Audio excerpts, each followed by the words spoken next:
මේ පිළිබඳව අපට අමුතු රහස් 6ක් කියලා දෙනවා. ඔබේ දරුවා සුපිරිබලව කරන්න මෙන්න මේ රහස් 6 ඔබට වැදගත් වෙයි. අංක 1. ලේසර් අවධානය. අලුත් යමක් ඉගෙන ගන්න නම් නියුරෝන අතර අලුත් මාර්ගයක් තනන්න ඕන. ඒ පාර හදන්න නම් ඒ මොහොතේ සියලු අවධානය ඒ වැඩේට යොමු කරන්නම ඕන. හරියට ලේසර් කිරණක් වගේ. ඒ උදාහරණයක් නැත්නම් මොළය තුල ස්ථීරව තැන්පත් වන්නේ නැහැ. අංක 2. නිදා ගන්න ඉගෙන ගන්න. නිින්ද කියන්නේ නිකම් විවේකයක් නෙවෙයි. මේ තමයි මොළයේ මතක කර්මාන්ත ශාලාව.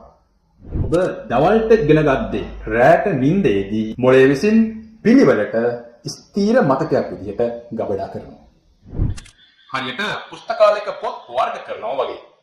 ඒ නිසා හොඳ නිින්දක් නැත්නම් ඊයේ ඉගෙන ගත්තේ අද මතක තියාගන්න බැරි වෙයි. අංක 3.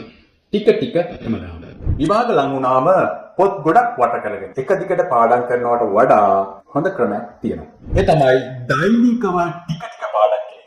මේකට කියනවා පරතර බලපෑම. අද ටිකක් පාඩම් කරන්න, හෙට ටිකක් පාඩම් කරන්න, අනිද්දා ටිකක් පාඩම් කරන්න. එකම දේ ටික කාලයක් නැවත පාඩම් කිරීම තුළින් පාඩම් කළ දේ කවදාවත් අමතක නොවන විදිහට තැම්පත් වෙනවා. හරියට ගහකට දිනපතා ටික වතුර දානවා වගේ. අංක 4. මතකයෙන් අදින්න. පොත දිගහැර කියවනවට වඩා පොත වසා මට මොනවද මතක කියලා හිතන්න. ප්‍රශ්න වලට උත්තර දෙන්න මතකයෙන් විස්තර කියන්න උත්සාහ කරන්න. මතක් කරන්න උත්සාහ කරන්න නියුරෝන අතර සම්බන්ධතාවය දැඩිව ශක්තිමත් වෙනවා. අංක 5. දුවන්න පනින්න ඉගෙන ගන්න. මොළය කියන්නේ ශරීරයෙන් වෙන් වූ දෙයක් නෙවෙයි. ශරීරයට ව්‍යායාම කරන විට මොළයට වේගයෙන් රුධිරය ගලාගෙන එනවා. මේ තමයි මොළයේ ශෛල වැඩෙන්නට සහ ඉගෙනීමේ හැකියාව වර්ධනය වෙන්නට උපකාරී වන පෝෂණය. ඒ නිසා පාඩම් කරනවා වගේම හොඳට දුවන්න පනින්න සෙල්ලම් කරන්න අවස්ථාව දෙන්න.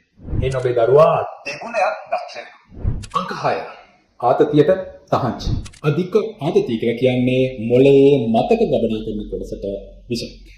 තරකාරී විභාග ඒ වගේම විභාග බීතිකාව නිසා ඇතිවන පීඩනය මොළයේ ඉගෙනීමේ හැකියාවට දැඩිව බලපානවා.